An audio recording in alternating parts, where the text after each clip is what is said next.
Olá, eu sou o Guilherme Carter, esse é o Radar FIS e hoje eu tenho aqui a participação especial do Diogo Arantes.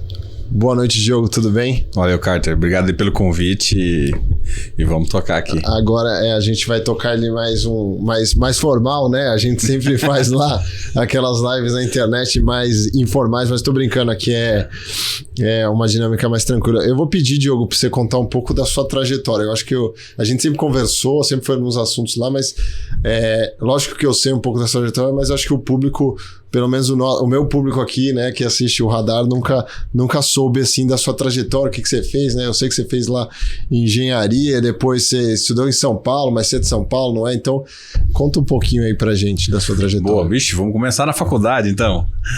Não, começa... Não, você é original de Goiânia. Eu sou goiano, mas eu vim estudar aqui em São Paulo, não na capital, né? Vim estudar no interior, fui fazer USP em São Carlos, pra quem conhece, Casa e na veia. Pra quem não conhece, Casa é o centro acadêmico lá de São Paulo. A gente tem o Tusca, tem algumas coisas legais aí que vai fazer. E tem uma universidade muito boa lá também, São Paulo, e fora um pouco da capital, não é Poli aqui. E eu, assim, honestamente, eu sempre fugi um pouco de São Paulo, né? Sempre fugi por conta de querer ficar mais... Trânsito, um monte de coisa, né? Mas eu gosto da cidade, tá? Pra deixar bem claro.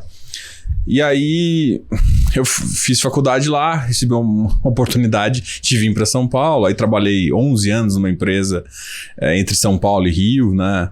Trabalhei numa multinacional focado em petróleo, na parte de automação. Depois eu fiz uma transição de carreira para o mercado financeiro, e a transição começou no momento em que eu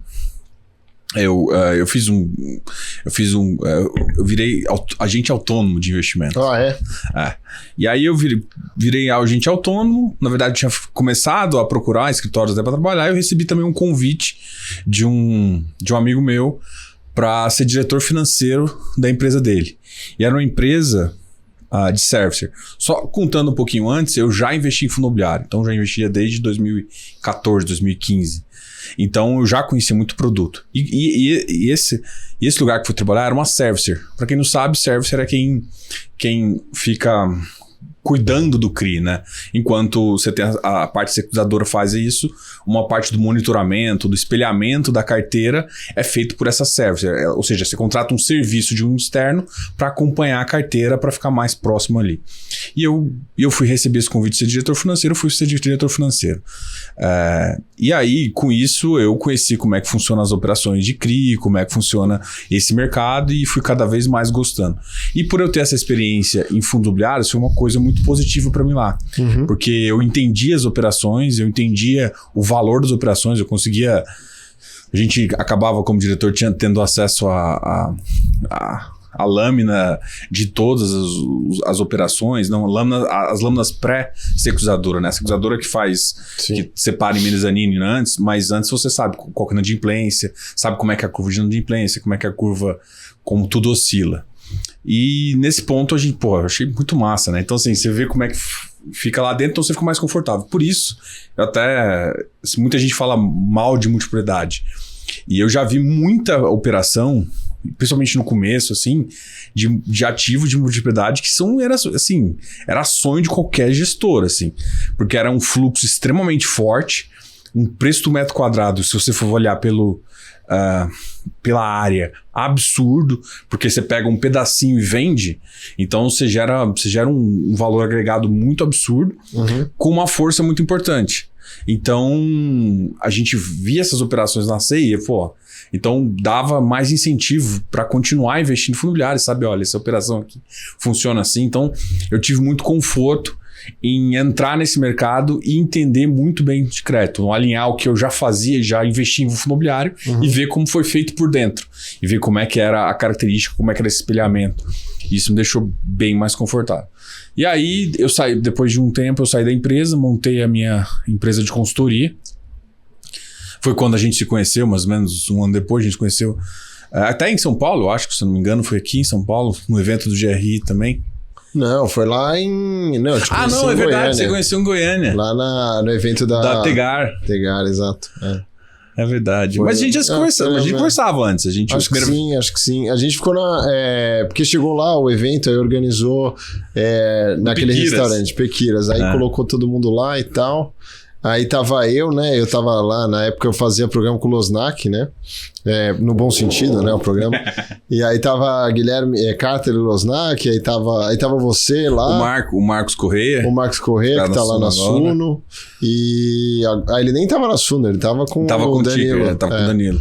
E aí a gente, na verdade, se conheceu ali meio a forceps, né? Tipo, você tá na mesma mesa. Agora conversa, né? Verdade. E depois daquele momento, a gente já se reuniu mais. Aí depois a gente foi se encontrando em eventos, né? Aí foi quando eu vinha pra São Paulo, a gente sempre tomava fazia negócio. Aí na época, assim, ainda com o Losnak, me chamaram pra fazer aquele programa de domingo. Aquele programa que foi, depois saiu, a gente continuou, depois morreu, isso aí. E a gente ficou muito tempo conversando. E assim, quando eu montei uma empresa de consultoria, né? Então, hoje eu faço... O que eu faço basicamente é dar consultorias. Hoje a gente já tem um time de consultores para ajudar em vários aspectos, até consultoria financeira, né? Eu foco muito mais em investimentos e até pela minha especialidade no mercado imobiliário. Eu comecei a desenvolver outras áreas, né? Tipo agro. Inclusive amanhã eu vou no evento agro aqui em São Paulo mesmo, para conhecer cada vez mais. Eu acho que é o mercado que vai crescer. Sim. O próximo boom aí vem de infraestrutura e de agro, né? Eu acho que esses dois setores também vão crescer bastante e a gente viu que o mercado gosta do pinga-pinga, gosta do rendimento. E aí a gente foi atrás de fundos fechados, que é o caso do fundo imobiliário, com essas características para apresentar para o mercado, e isso tem sido um bom resultado. E além disso, curtir e brincar com os amigos, né? Porque, na verdade, o mercado financeiro, se você não tiver um amigo pra zoar, tá ferrado, você né? tá ferrado. Porque é só estresse.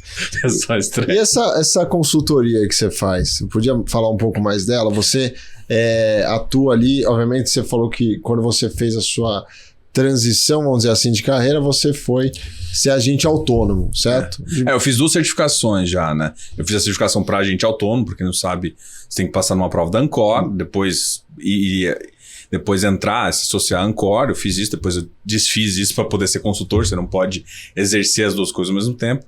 Para ser consultor, eu passei na prova da Ambima do CE, de especialista em investimentos. E aí você tem que também fazer um registro na CVM para fazer isso. Eu fiz tudo isso, eu tenho um registro na CVM como consultor. E aí, assim, a função do consultor, na verdade, é entender o seu perfil de risco e ajudar você na carteira. Se você não tem carteira, ele vai construir uma carteira para você com o seu perfil, e se você já tem, ele vai te dar aqueles toques mais, olha, tem certeza que esse ativo?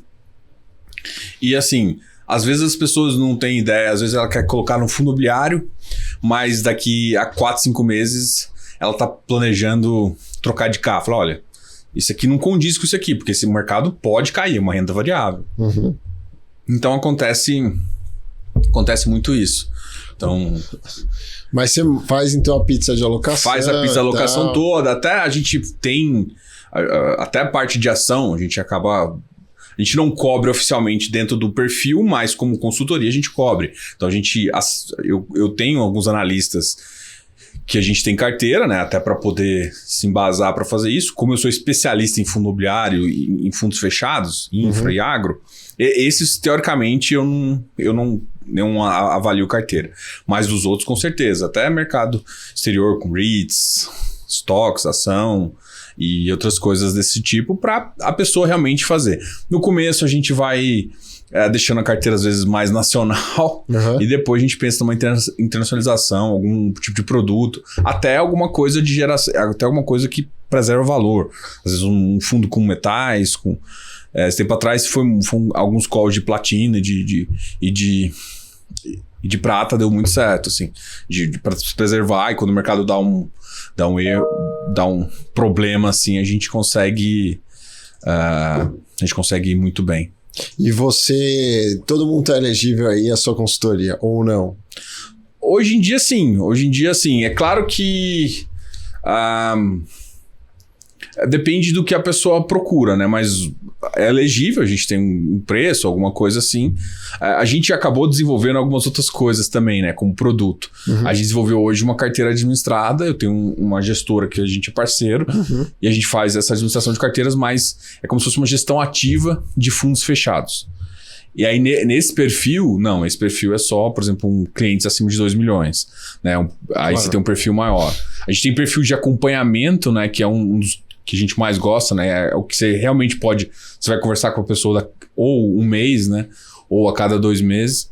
E aí sim, você consegue não só definir a carteira, como definir estratégia, aprimorar isso. Mas é claro, muita gente vem com avulsa, quer fazer cada 6 meses. Isso depende um pouco do quanto você tem de tempo e do quanto você quer mudar na carteira também, né? Porque quanto mais você quiser fazer uma gestão mais ativa, você tem que ter uma proximidade maior com o mercado e seria isso. Então, se você é um cara mais... se você vai olhar menos, tem que ser menos conservador, mas também tem que pagar um serviço como consultoria para a cada 6 meses pelo menos avaliar. Se você já é um pouco mais ativo, aí vale mais a pena você ficar mais próximo ali. Até a gente tem um grupo que é o Close Friends ali, que é basicamente uma comunidade de investidores de fundos fechados.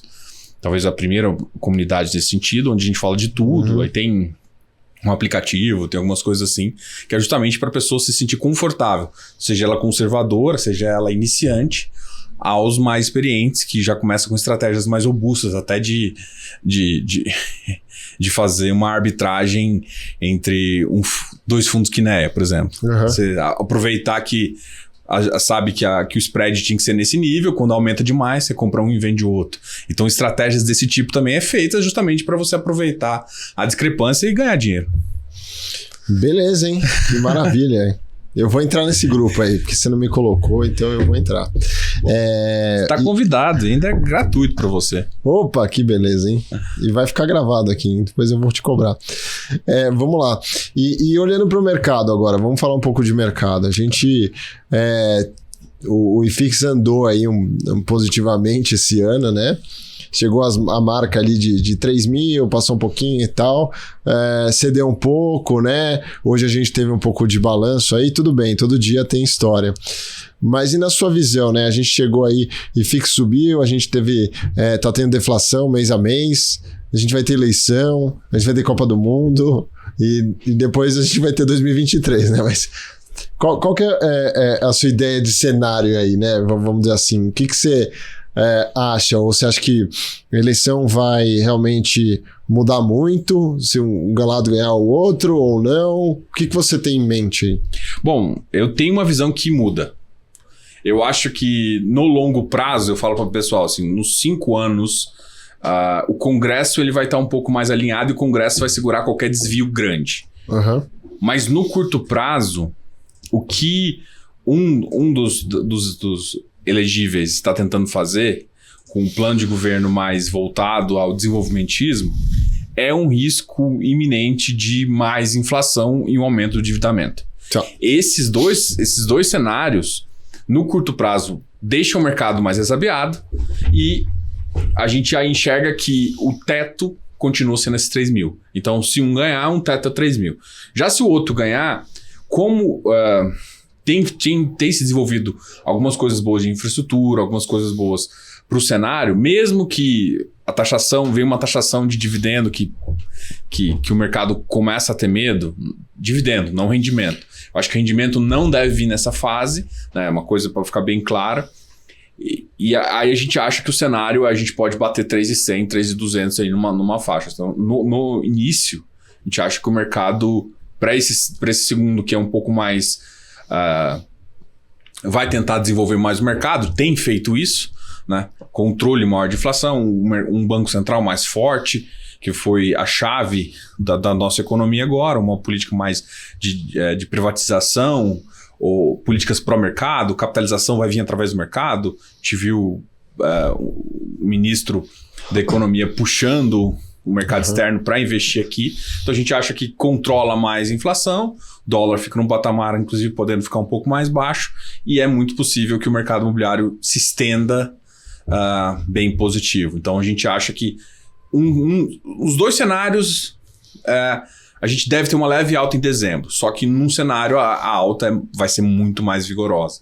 Tá. Então a gente acha aí, podendo chegar a 3%, 4%, seria o motivo da nova pernada. Porque a gente ganhou uma pernada do tijolo agora, uma pernada importante, né? Para quem não viu, deu uns 6%, 7% ali de alta forte, né? Alguns ativos rentabilizando, inclusive, bem mais. Sim. A gente acha que essa segunda pernada pode ser se um presidente mais alinhado com os interesses do mercado ganhar. Se o outro ganhar, eu acho que o mercado vai ficar de stand-by. Então, no curto prazo, pode cair, pode ter uma certa volatilidade. Para dezembro, a gente acha que é característica do nosso mercado, por ser mais de pessoas físicas, ser 13º, ter mais investimentos, as pessoas olham muito para dezembro, ficam mais otimistas, tem essa questão toda natalina ali, que gera um impacto positivo aí, inclusive. Sazonalidades. Essa sazonalidade que, de fato, vai acontecer. Mas para um cenário, a gente é mais otimista, e para outro cenário, a gente é mais... A gente tá mais nesse stand-by, assim, igual o mercado. Pô, vamos ver o que vai acontecer, né? Vai ter que esperar como que vai vir o ministro da Economia, como que vai vir os outros cenários aí para realmente enxergar se vai começar a gastar mais, se o endividamento vai realmente crescer e se o Congresso vai autorizar tudo isso, né?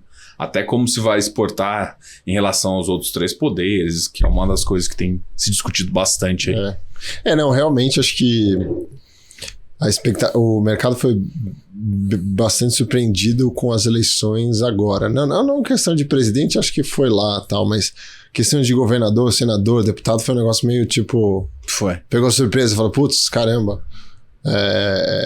Meio que deu uma mudada, ninguém achava que ia mudar, né? Mas tem que ver, né? Porque alguns se elegem, às vezes, na rabeira dos outros e daqui a pouco mudam de lado, né? Aquela coisa, a gente viu isso em 4 anos aí.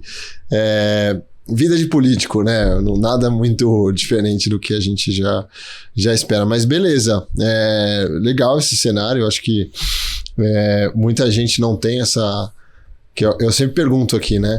Isso aí, muita gente acha, não, vai dar tudo na mesma, aquele meio sabonete, né? Só para não entrar um pouco no... Assim, eu tenho uma visão, assim, como eu disse, né? Eu tenho uma tendência a ser um pouco mais... avaliar um pouco mais o micro para ver se a gente tem alguma distorção. Uhum. Porque, assim, a questão é, o micro importa no preço? Não. O macro, às vezes, importa um pouco mais, taxa de juros e tudo mais. Só que o micro influencia no preço. Então, se ele influencia negativamente e o core do produto, o fundamento do produto nos perdeu, eu tenho uma discrepância. O preço caiu e eu tenho um bom ativo. Uhum. Então, se você consegue avaliar e ver como que o mercado reage a questões, você consegue tirar a distorção. Eu acho que uma das coisas que o mercado fala, eu não sou 100% pró, eu acho que o produto fundo imobiliário, é um produto para carrego. Uhum.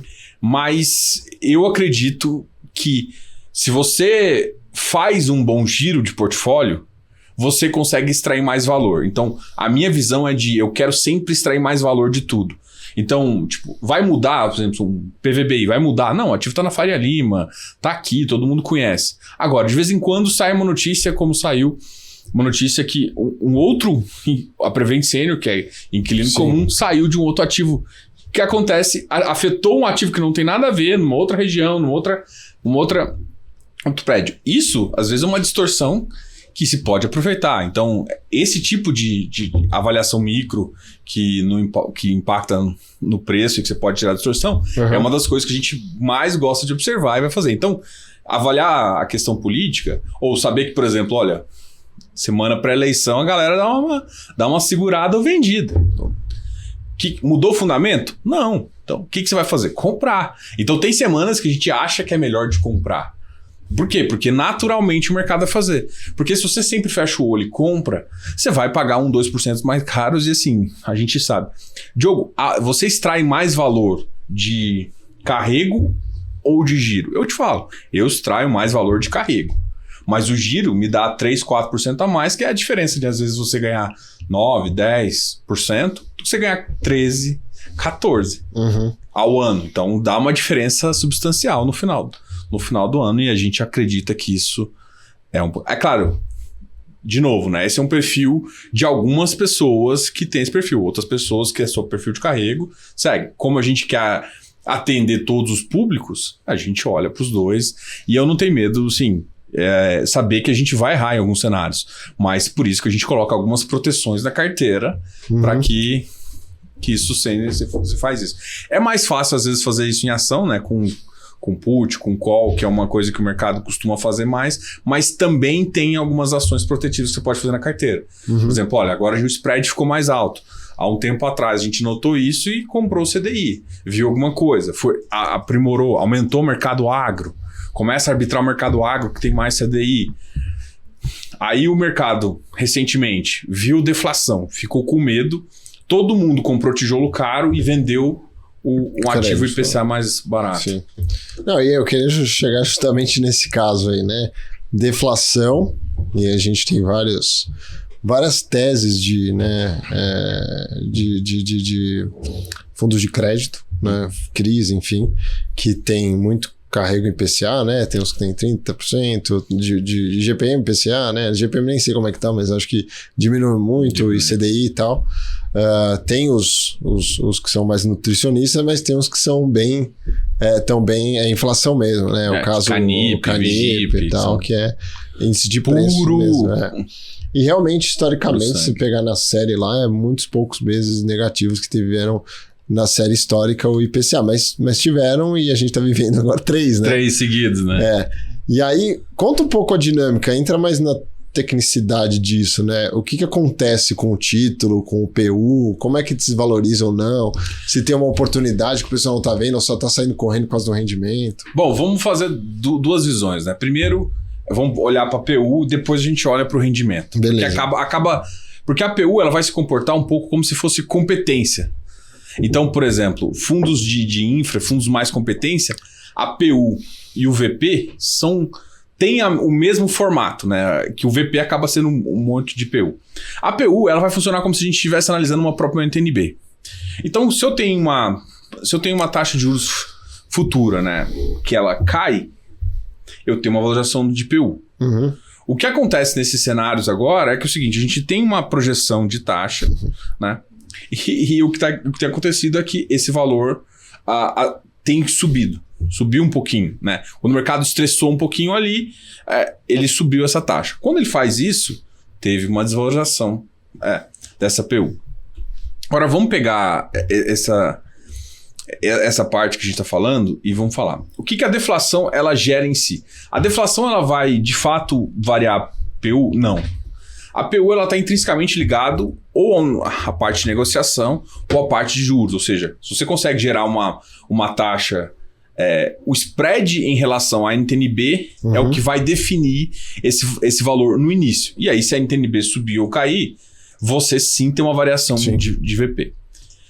Então, às vezes a gente tem um comportamento de PU diferente do comportamento do próprio rendimento. O rendimento não. O rendimento é uma composição, né? Você compra uma taxa IPCA mais 8. Vou fazer uma conta simples aqui, vou fazer uma conta anual que fica mais fácil. Se por um acaso eu tenho uma taxa de 5, então eu vou fazer soma também, porque como é mais fácil, bem mais fácil. E aí a gente tem ali uma inflação de 13. Agora, pegando esses 13, jogando para o patamar micro, eu tenho uma taxa, 8%, eu converto para 0,64. Então tem 0,64. E se eu tiver uma taxa de 3,5, se tiver uma taxa de 4%, eu tenho 0,30. Se eu somar 0,60 com 0,30, eu tenho meu 0,94, que é R$1 que quase todo mundo quer. Então, se eu pego esse valor e pego um valor negativo, eu vou ter 0,30, por exemplo. Só que, Diogo, vai ser isso no próximo mês? Não. Por quê? Porque vai ter parte da carteira que é mês menos 1 e uma outra parte que é mês menos 2. Então, usualmente, a maioria das carteiras é uma média ponderada dos últimos 2 meses de deflação. E isso, e o fundo pode pagar a caixa.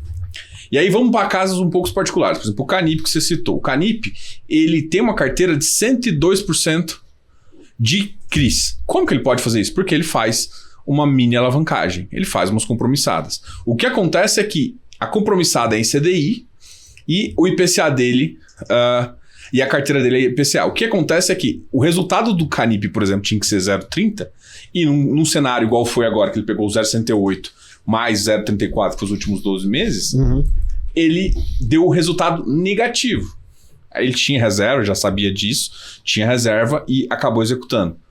Então, o que ele fez? Você pegou o 0,68, pega uma média, vamos pegar, porque tudo depende, né? Porque você vai ter que saber quanto da carteira você já recebeu, que é o mês menos 2, e quanto a carteira você ainda vai receber um pouquinho, que é o mês menos 1. Então, alguns são 60-40, outros 30-60, outros 50-50.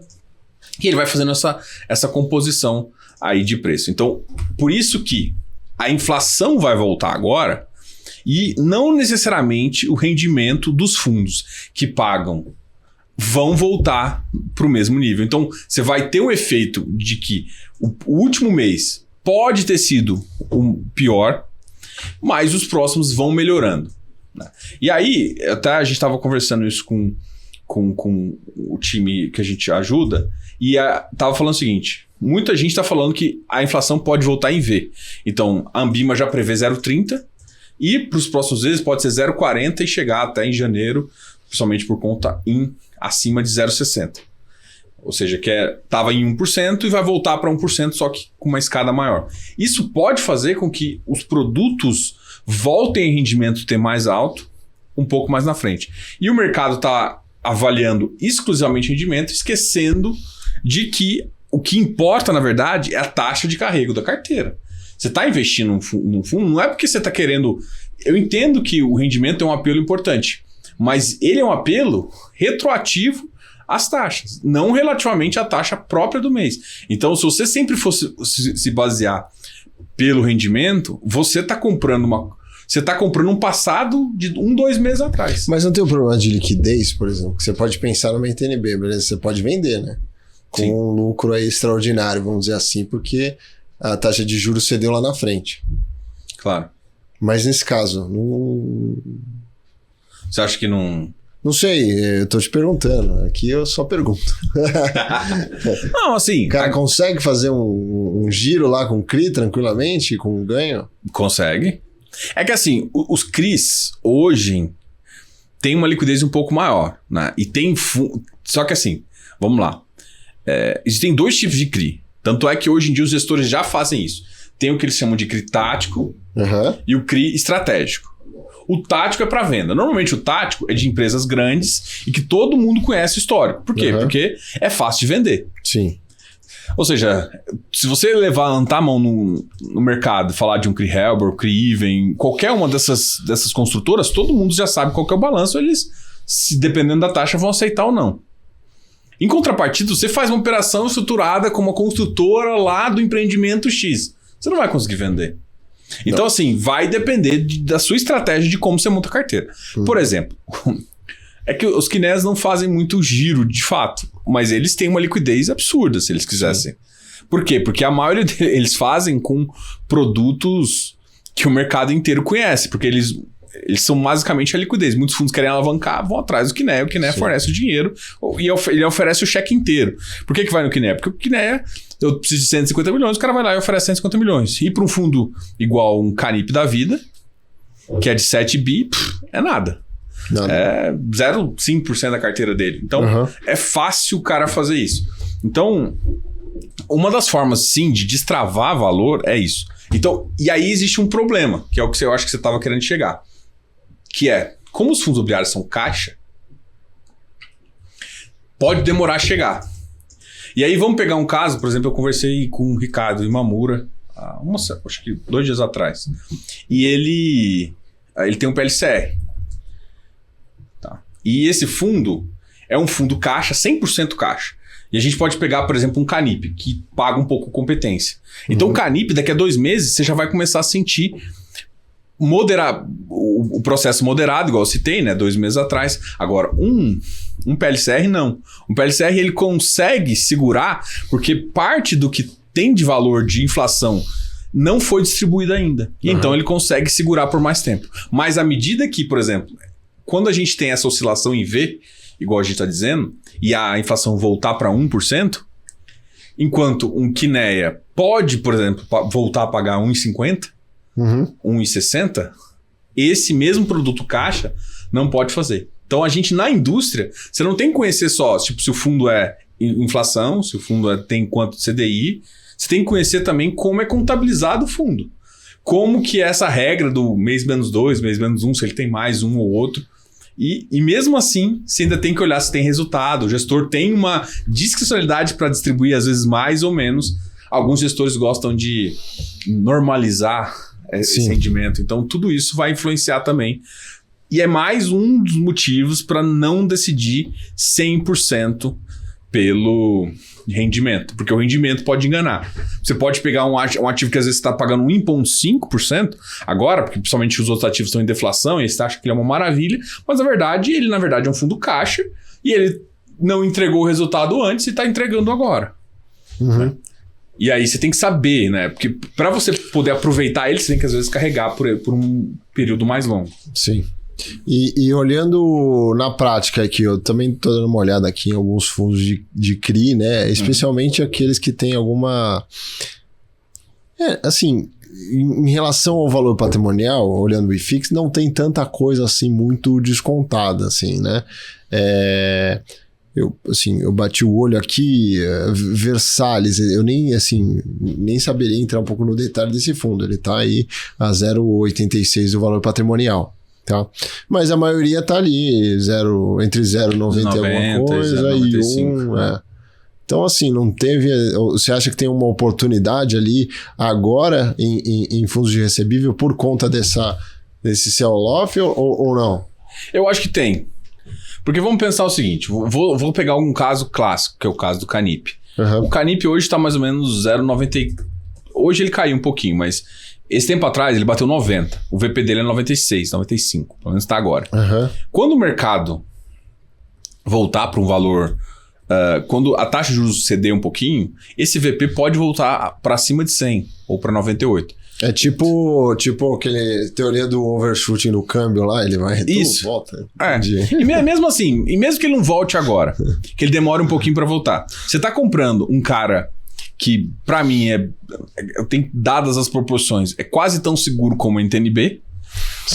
Não é exatamente, ele tem um poder de captação também. Mas ele tem um poder de captação, as garantias são muito amarradas. É um produto diferenciado, acho que ninguém fala isso. E se imagina, você pega um produto desse, a IPCA mais 8. Você carrega infinito.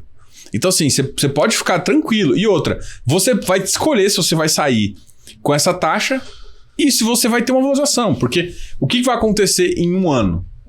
Com certeza, independente de quem for, a gente tem um otimismo no curto prazo. A taxa de juros deve ceder um pouquinho. Né? A taxa de longa deve ceder um pouquinho. Que vá para 10, 9. Então eu tenho um espaço para o VP subir. E eu também tenho um espaço do maior ativo. Não vai ficar sendo negociado a uma taxa de IPCA mais 8. Ele vai para um IPCA mais 6, que é que é o que ele normalmente sempre negociou. Então você tem uma valorização intrínseca desse ativo muito, muito boa. Num ativo seguro, num ativo bem fazendo isso. E que qualquer merda que dá, aonde você sente primeiro? A inflação. Você sente normalmente as taxas de juros. O que você sente é a inflação tá alta, então o governo vai poder baixar. Esse cara sente também, esse cara é remunerado por isso. Então você não sofre tanto com o carrego. Qual que é, por exemplo, um dos problemas de tijolo que a gente vê? O tijolo, ele sofre muito se ele não tem essa contrapartida, né? Ou seja, não é... Por exemplo, num cenário ruim, você não vai conseguir repassar seu aluguel. Não vai, esquece. Não adianta você chorar, não adianta você fazer nada. É lei de mercado. É claro, vamos lá. Hoje, se alguém levantar a mão na Faria Lima e falar assim, olha, eu não quero, eu vou subir 10%, e o cara falar que não, ele fala assim, sai fora que eu vou conseguir outro. Agora, vai um cara ali, vamos mandar uns 60 km por ali, vamos ali em Alphaville, se o cara falar assim, olha, vou te passar 5%, ele vai falar, não, eu quero menos 2%, eu quero que você baixe a minha... Porque lá tem uma vacância enorme. Então, você tem essa referência aí. E entender quando o mercado piora, isso sente antes, né? Então, o que eu quis dizer aqui foi justamente o seguinte, você não tem uma oportunidade de 30%, mas você tem uma segurança de ganhar os 10%. Então, você pode escolher. É isso, né? Você não vai chegar e não vai ter essa explosão de você pegar um ativo num patamar e ele subir 12%, 15%, 20%, que é um potencial de alguns ativos que a gente vê de tijolo. Mas, ao mesmo tempo, se qualquer coisa acontecer, você tá muito positivo. Você tem um pequeno, quase nulo downside e um upside muito, muito alto. Uhum. Então, esse é um nível de risco ótimo. Tanto é que, assim, tem fundos que não têm a característica de comprar a Canip que estão comprando Canip. Porque, assim, quando bate 90, compra. Por que eu não vou comprar uma... Assim, eu vou ter um trabalho, puta de um trabalho para gerar um CRI, a IPCA mais 8, high grade, sendo que eu tenho um cara dos mais seguros ali, IPCA mais 8. O cara não tá pensando em 12, 15, 20%. Ele tá pensando assim, ele vai no 90, volta por VP, ele já descarta. Ele é quase arbitragem ali. É uma arbitragem. É dinheiro sem risco. É dinheiro sem risco. Isso. Você tá comprando alguma coisa que vale 95 por 90. Não, beleza. Isso. Mas ainda é que tem o plus que é um Canip na vida. Não, a gente tá citando aqui, só que isso tem acontecido com vários outros fundos grandes, RECR, Vigip, CVBI, outros fundos grandes também estão com uma discrepância nesse sentido. Uhum. Não tem, às vezes, talvez a mesma destreza e robustez do que é, mas tem uma outra robustez que vale também a pena o estudo. Sim. Não, com certeza. Bom, na minha lista aqui, e é uma novidade para mim, porque sempre quando eu abro a minha lista e faço meus retornos, já faz alguns anos que é só fundo de CRI no topo. E hoje, né, olhando IFIX, tem FOF, lá tem o cemitério, a parte, né?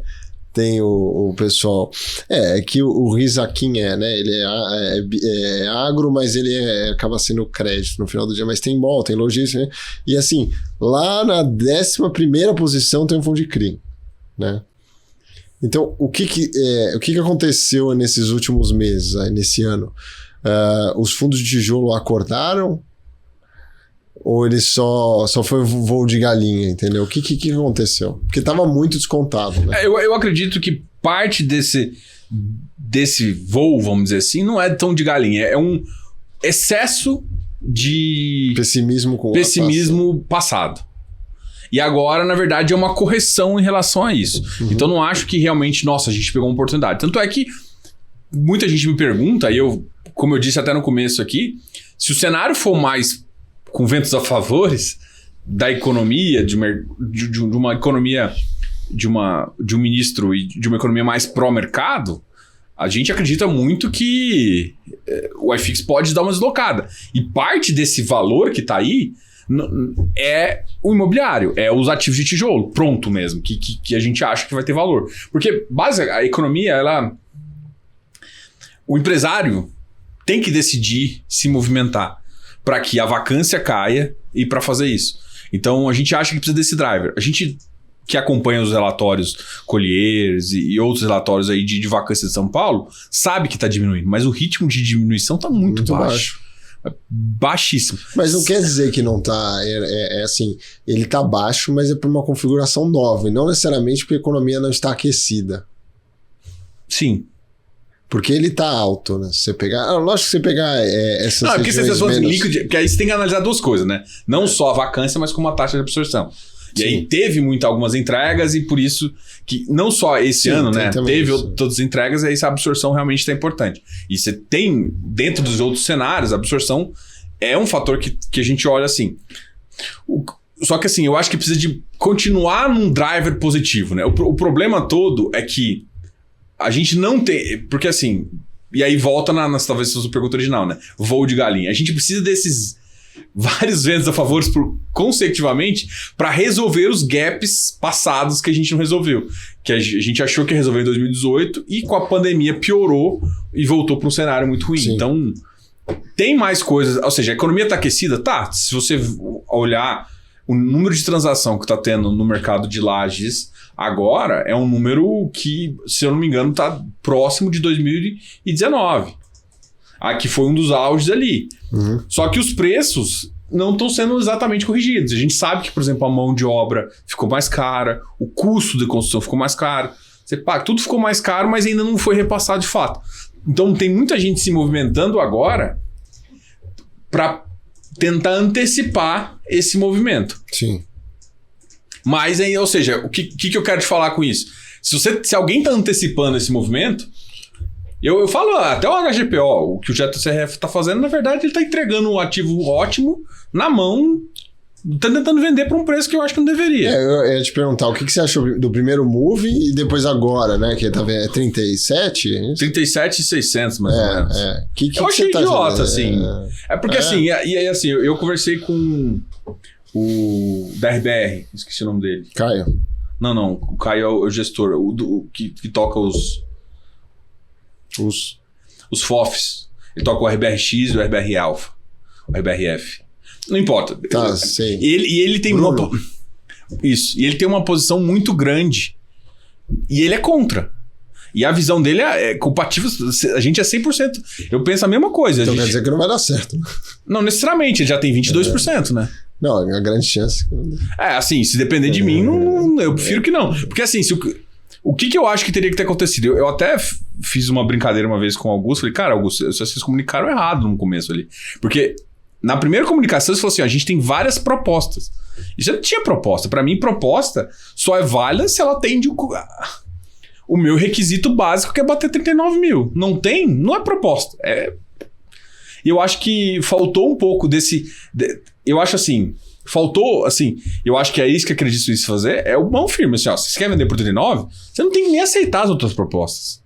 E eu acho que o JSRE está muito mais com outros interesses de girar portfólio do que propriamente se beneficiar ainda com essa possível alta, deixando na mesa um grande valor ali. Sim.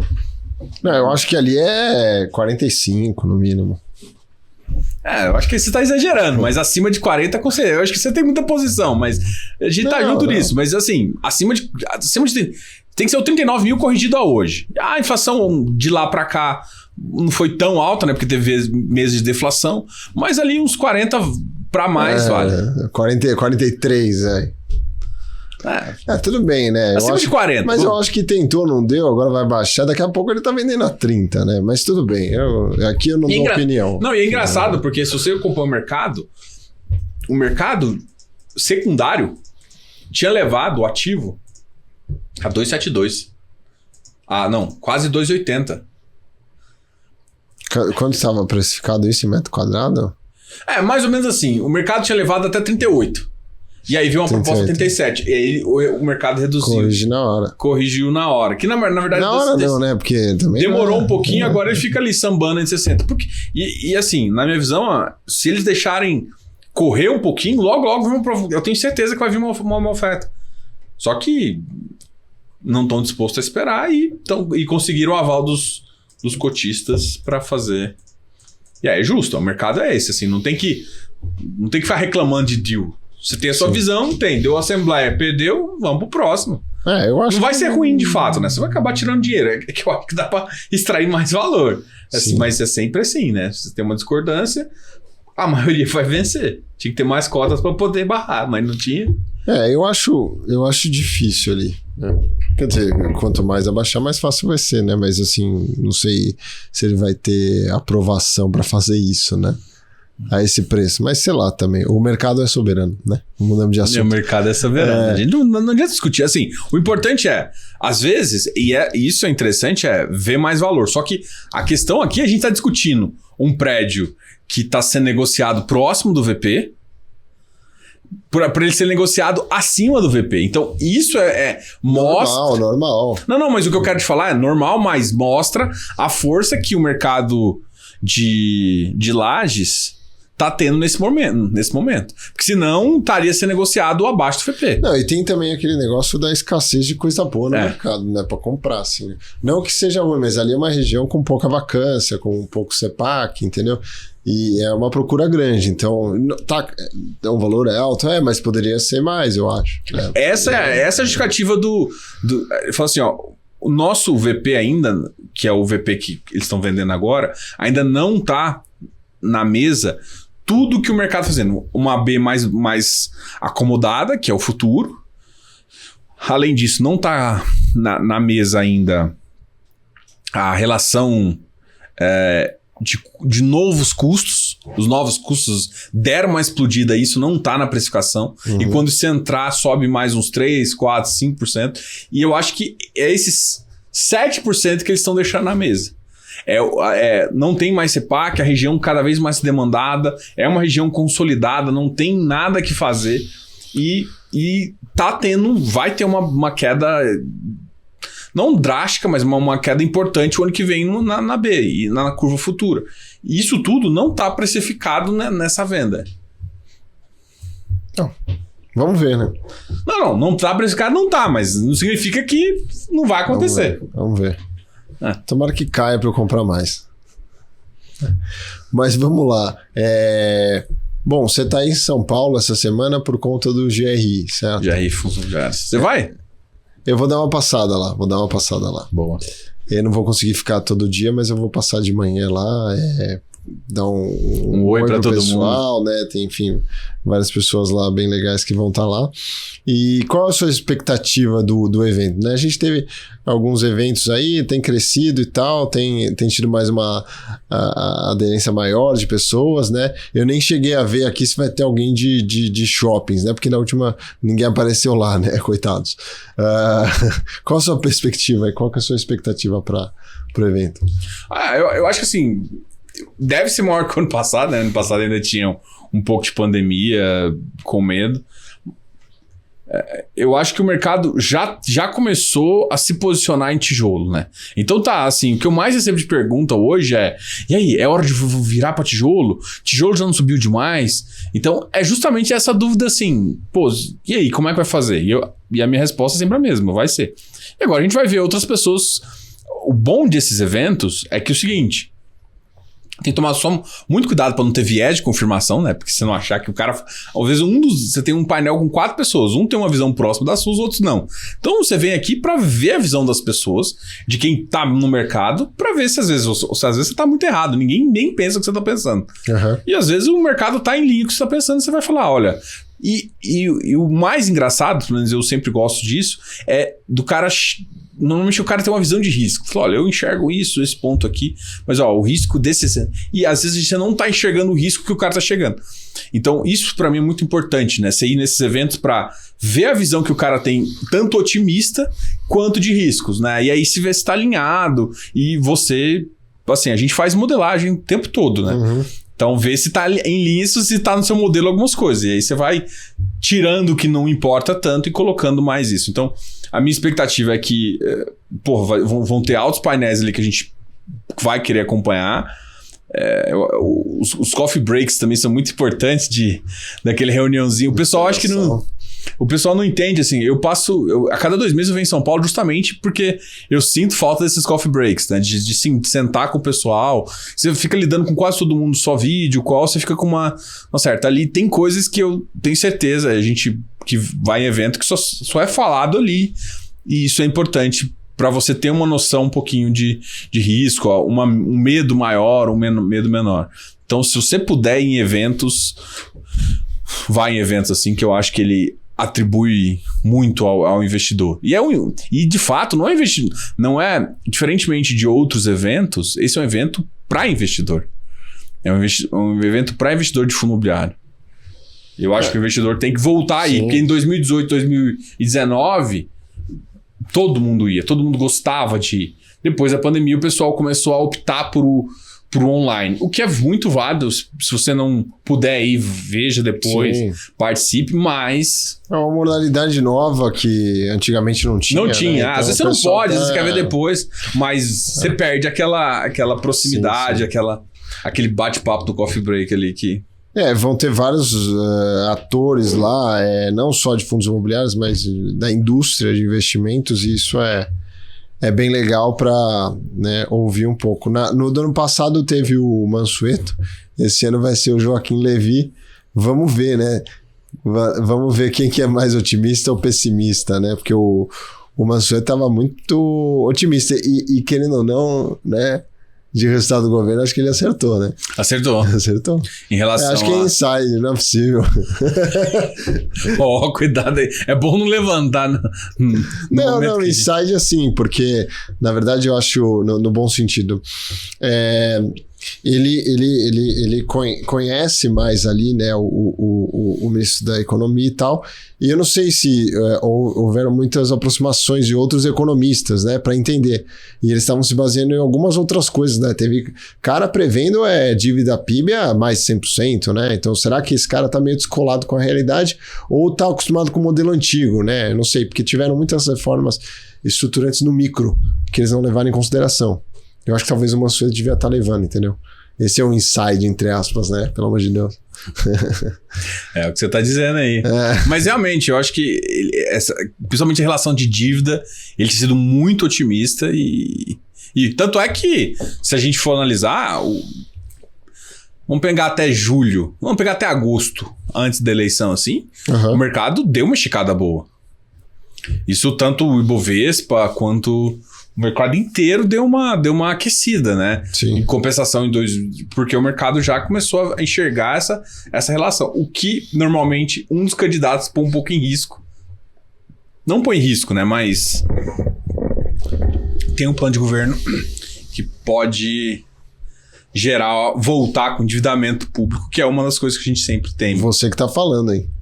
Não, endividamento público eu posso falar, não posso falar de outras coisas. Não posso falar de usar nomes tá bom. E referências ingratas aí. Ingratas, tá bom. Mas é o lado mais desenvolvimentista, lá aquela briga do pessoal Unicamp, né? O pessoal, às vezes, PUC-Rio, não sei, tem essa... Eu não sou economista, né? Eu sou só um pretendente aí no mestrado.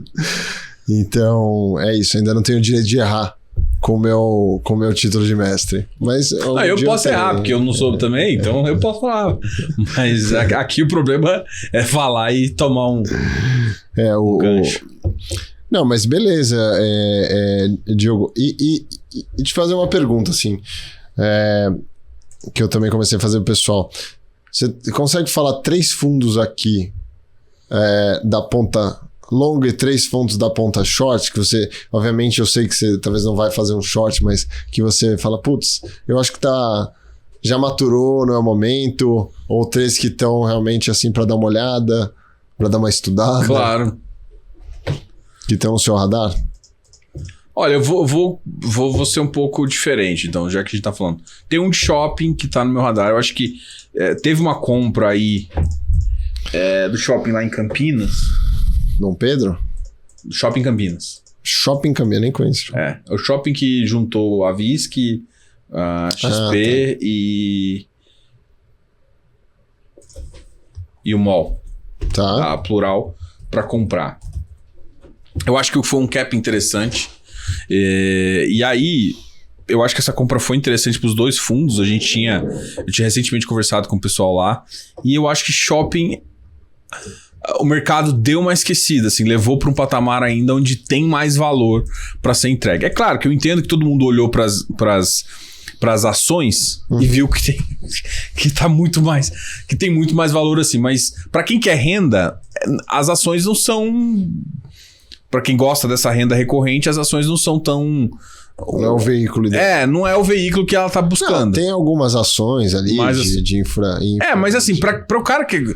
Como tá descontado, o cara tem que saber o momento de entrar e o momento de sair. Sim. Então, tipo, talvez seja mais complicado pra pessoa. Então, você não vai captar isso. É mais difícil. A gente até já viu alguns fundos imobiliários que estão captando isso também, enfim.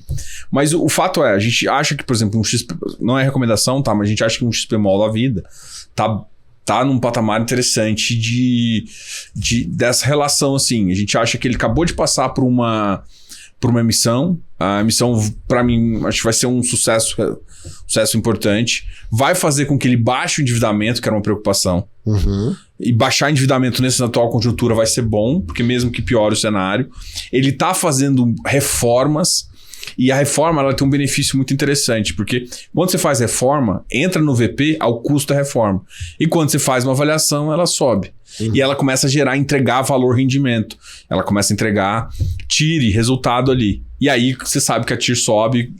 Então essas entregas fazem com que o mercado ainda não enxergue o tamanho do potencial desse ativo. Certo. É claro, assim, dadas as proporções do mercado imobiliário. Então de fundos imobiliários, não é uma coisa assim. Então a gente acha que esse é um potencial muito legal.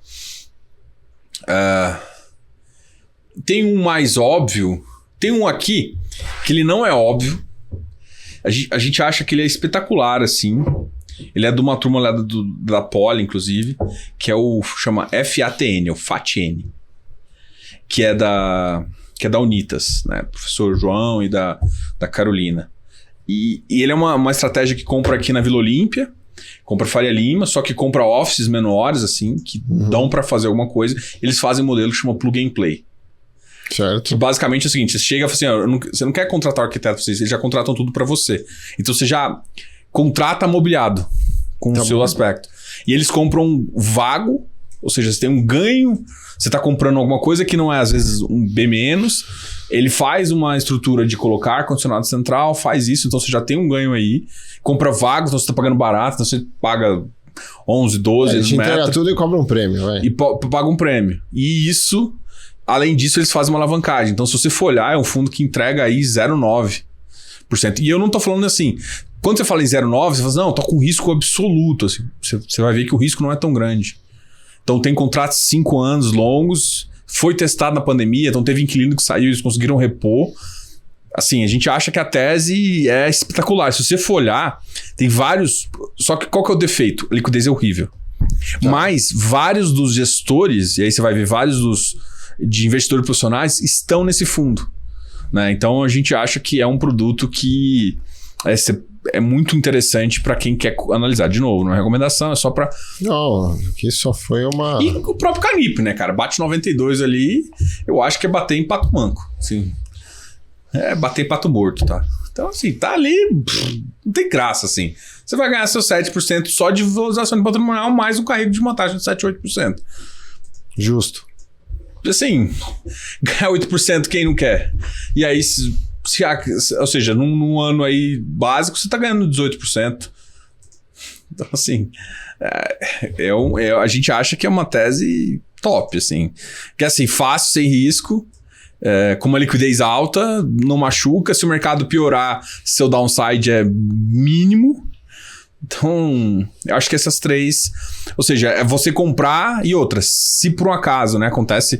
A gente olha pro cenário... E por que a gente gosta de IPCA? A gente olha para um cenário global mais complicado e por mais que a gente no Brasil tenha feito várias reformas, a gente acha que, por exemplo, algumas das cestas de consumo, algumas coisas assim, se o mercado externo piorar, né, mais do que a recessão, os Estados Unidos subir mais juros, pode dar uma embarreirada aqui numa inflação residual. E isso, de fato, é uma preocupação. E aí esse cara, de novo, consegue captar num curto prazo e ainda ser assim, importante. Então você tá com um seguro ali também de inflação numa taxa, num prêmio onde todo mundo gosta. Beleza. Você acha que... Bom, eu acho que se os Estados Unidos não tivesse numa recessão, a gente talvez não seguraria tanto o juro nesse patamar. Sim. Então... E aí seria um... Aí assim, aí a tese seria outra. Aí talvez não funcionaria tanto, porque poderia demorar mais para voltar pro VP. Sim. É isso. Mas assim, como a gente sabe que a inflação vai vir parte da inflação residual, que foi criada pelo ICMS, que foi dar desconto. Vai vir um residual para frente, ponto. Mas você acha que o pessoal... Tem que ter a contrapartida, mas você acha que depois dos governadores vão querer voltar com esse mês? Eu acho que os caras vão coçar. Acho que não vai... Você fala, porque vai ser muito negativo, né? Olhando do ponto de vista dos governadores, né? É que se a contra fechar, tem que voltar, entendeu? É isso, mas não sei. Não, eu também acho que vai ser meio briga, acho assim. Difícil voltar, hein? Eu espero que não volte, né? Não, também eu tô certo. Sem imposto é sempre melhor, assim. A gente sabe que é uma carga tributária excessiva, mas é que fechar a conta. Tem que fechar a conta. Se não fechar a conta, né? E eu acho que não fecha. Quem é produtivo fecha ela a conta, né? Sobra pra quem é produtivo fechar a conta. Tá bom. E do lado dos 3 teses que você... Não precisa ser negativo, short e tal, mas não, já maturou, acho que não tem mais aqui pra frente. Ou realmente eu não entraria nisso aqui. Tá. Tem um ativo que recentemente eu vi num preço que eu achei que tava já num patamar que chegou até a voltar no VP. Um ativo que eu até gosto bastante, eu acho que tem uma tese boa, que é o LVBI. Então, mas eu acho que ele chegou a maturar. Recentemente, acho que nos últimos 2 pregões ele caiu. Então, Não sei, mas ele era um cara que chegou a bater 118 ali. E dadas as circunstâncias, eu acho que ainda tá. E aí você vê os pares dele, a 108, 106, um BTG a 104, te acha que tem uma discrepância natural ali. Sim, você tá falando 100% do VP, é isso? É. Ah, tá. Enquanto, por exemplo, tem outros que estão a 95, 90 do VP, e a gente acha que tem uma discrepância aí, mesmo que a qualidade seja muito alta, a gente acha que ele descolou um pouco da realidade. Você não vai falar o nome, né? Falei, o LVBI. Ah, o LVBI. É, tá. O LVBI tinha batido 118, até porque você fala de logístico ali. Ah, mas é bom o ativo pra caramba. É ótimo ativo. Só deu uma descolada. Deu um topo ali. Deu um topo e esse topo pra mim tava... É claro que, tipo assim, é um short absoluto. Entendi. Porque não tinha como você fazer, né? Subir mais, né? É, não ia... Não tem até ativo que você olha que não vai subir mais. Não, tem um de shopping que eu ia falar, mas acho que esse aqui é mais complicado. Eu também não quero te deixar isso. Não, mas Vamos ver aqui. É porque esse pra mim tinha sido claro que ele tinha subido. Outro ativo. Tem, por exemplo, um XPCM, um Care da vida que... Não sei nem se vale a pena falar, mas... Não, o Care, eu falei muito sobre o Care, me perguntaram muito sobre o Care, de o que aconteceu e tal. E, falei, a tese é essa e tal. Porque, por exemplo, recentemente o MFI entrou numa tese também de MFI, então. O MFI, que é o do mérito, né? O pessoal desse pontinho lá, ele entrou numa tese, até tenho curiosidade de entender, entrou na tese de mais um entrou na tese de caixão, de cemitério. Caixão é foda, né? Caixão. Não, ele não tá vendendo caixão, não. Ele tá entrando no cemitério tá vendendo jazigo, comprando jazigo. Comprando jazigo ali. E acho que é um ativo muito interessante. Não, mas tem uma tese legal. Agora, se você me perguntar se ele é o player pra fazer isso, eu não faço a mínima ideia, mas que a tese é legal, Não, a tese é legal. É estranho. Só que assim, o problema do Care não é exatamente a tese, né? O problema do Care é o que tá lá dentro. Entendi. É administrador, não sei quem, não sei o que lá. É isso mais problemático lá, acho. Porque... o XP Properties. Cara, o XP Properties pra mim é uma clara... tese Cara, XP Properties foi do IFIX esse ano que mais caiu 30%. Isso daí pra mim é claro. Sim, cara, eles não tem o que. Aqui, ali virou um jogo de soma zero. Assim, eles estão querendo tentar vender ativo. O que. Eu acho que eles não vão conseguir vender de Alphaville. Ali no Lago da Batata lá? Sim, o Potato Square. O Faria Lima Plaza. Que na verdade eles não vão conseguir alugar no curto prazo, vai perder a RMG, vai ter um descolamento também, que vai poder precificar mais para baixo, tá alavancado, não consegue resolver a questão, complicado, vai ter que vender algum ativo do portfólio, só que não consegue. Só que assim, ele tem uns ativos que estão em São Paulo, só que era tipo assim, ele tinha 30% dos ativos em São Paulo. Então se ele vender tudo de São Paulo... Não, aí o pessoal vai olhar com olhos negativos, porque a ideia era sair um pouco de Alphaville, pulverizar. Mas ele não consegue vender Alphaville. E aí tá difícil comprar em São Paulo também, não tem oportunidades abundantes ali pra ele falar, bom, eu vou pegar e vou fazer isso. O problema todo é assim, eu tenho coragem de falar e tenho vontade de falar, porque assim, eu não tô sendo engenheiro de obra pronta. Porque quando saiu a segunda emissão e eu vi o prospecto dos ativos que ele queria comprar, claramente foi um erro. Assim, eu tenho um vídeo lá falando do XP Properties, um dos poucos que eu fiz lá, da segunda emissão, que cara, ele foi cagada, assim, foi cagada. Então, assim, é um ativo que é tipo, sabe quando você não tem o que mexer? Por exemplo, o Rect, a gente pode falar também que é uma tese mais difícil. Só que assim, a galera lá tá se mexendo, tá enxugando gelo ali. Tá enxugando gelo ferrado, assim. O que eu quero falar? A vacância tá caindo e estão fazendo. A gente não vê essa mesma movimentação nos ativos da XP, sabe? E aí eu vou citar um outro caso, que, por exemplo, era PATC versus PVBI, né? A VBI acabou sumindo. E o caso era que a PATC, eles eram meio que... eu não aceito esse preço, sabe? Enquanto a VBI ela é muito mais pró-mercado. Não, então vamos botar pra dentro, depois a gente vê se o mercado melhora e tal, um pouquinho assim. Cara, que eles sabem o preço que estão alugando. E tá dando certo, né? A mudança foi muito positiva pro ativo. Então, tem horas que você tem que realmente... A questão é, põe pra dentro. Não dá pra você ficar pagando condomínio e deixando as coisas lá. Deixa as luzes acesas, pelo menos, pra anotar, pro cara cuidar do ativo, porque senão você tem manutenção também, né? Tem a manutenção normal do ativo, isso você tem que fazer. Talvez XP Properties, então eu falei do LVBI, mas o LVBI não é qualidade, tá, gente? A gente acha que a qualidade é óbvio. É só porque foi um topo muito óbvio e foi o que a gente fez. Eu vou só assinar assim, Diogo, mas você pode shortear puro ou você pode fazer uma arbitragem entre valores, tá? Por exemplo, você mantém log e, sei lá, compra um ativo próximo que você acha, né? Sabe? Essa também é uma forma de arbitragem, pra quem nunca fez. Tipo, sai LVBI e entra num BTLG. Tá ali, o BTLG também tá numa onda ali mais... travado por conta da V2, por conta dessa aquisição desses ativos, e tem também um valor para subir. Então, por isso que a gente acha que seria uma tese de arbitragem óbvia. XP Properties. Acho que eu vou deixar esses dois só. Eu queria ter um terceiro ali que vai me gerar tanta... Mas você já falou aqui, que você falou, não, entre, tá? O XPCM lá, que é o... Ali Macauela. Do... Qual que é o nome dele? Agora esqueci. Do gestor. Do gestor XPCM. É o mesmo do XP Properties. Eu esqueci o nome dele. Carraiz, ele mesmo. Tá. Ele também, coitado. Ele assumiu e era uma tese muito complicada ali.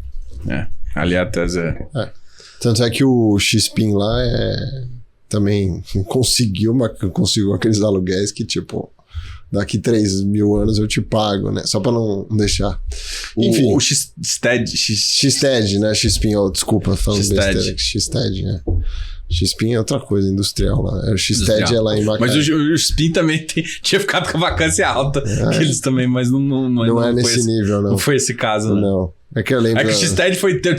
não sei se é 2 ou 3 anos de carência. De carência, Acho que é isso. 3 anos, sei lá. Uma coisa assim. Não, é engraçado que você olha a curva assim, quando sai notícia, a galera compra todo, depois a galera faz conta. Opa, não vai pagar, então devolve. Pelo menos o condomínio, eu acho. Não, já é alguma coisa, né? Já deixa o fundo de pé. Mas, enfim. Eu não vou me alongar aqui, Diogo. Eu sei que também você fala de outros ativos de infra, etc e tal. A gente deixa para uma próxima oportunidade para você falar. E na quarta-feira temos lá o jantar que você nunca foi, porque também, obviamente, mora em Goiânia, questão regional, mas o Get Together. O Get Together. Só tinha que mudar o nome para uma portuguesada. Eu sou muito criticado, porque às vezes eu também uso esses... o pessoal chama de linguajar de Faria Lima, mas na verdade é linguajar de quem gosta de estar mais próximo do mercado americano. Tá. Mas a galera... eu sou criticado, tá? Quem inventou esse nome foi o Felipe lá. Depois você fala com ele. Eu acho que aquele evento vai virar do Clube FI. Já virou, né? Já virou, né? Já virou. Beleza, daqui a pouco o Felipe tá cobrando ingresso. Mas tudo bem, amanhã, quarta-feira, a gente fala dele e fala, deixa o meu eterno aqui. Eu achei engraçado só. Já que a gente tá aqui zoando, a gente é engraçado porque soltaram, né? Aí falou assim, um evento com participação do Ricardo, também não... Rodrigo Cardoso, que não participa muito. E asterisco assim, o evento, como sempre, é pago, cada um paga o seu. Eu não vi isso. Tá lá embaixo. Mas é normal isso, né? É normal. O que eu achei engraçado foi você fazer um post e colocar isso lá. Eu falei, Filipão, deixa isso na indireta, não coloca. Ele colocou isso no LinkedIn, né? Eu nem vi isso aí. Tudo bem. Não, tudo bem, mas é que é engraçado, né? Só pra deixar claro. Só pra deixar claro que o Clube FI não vai bancar ninguém. Tudo bem. E aí eu queria que você deixasse suas considerações finais. Queria agradecer a sua participação mais uma vez. Boa. E aí, deixa suas considerações finais. Tá bom.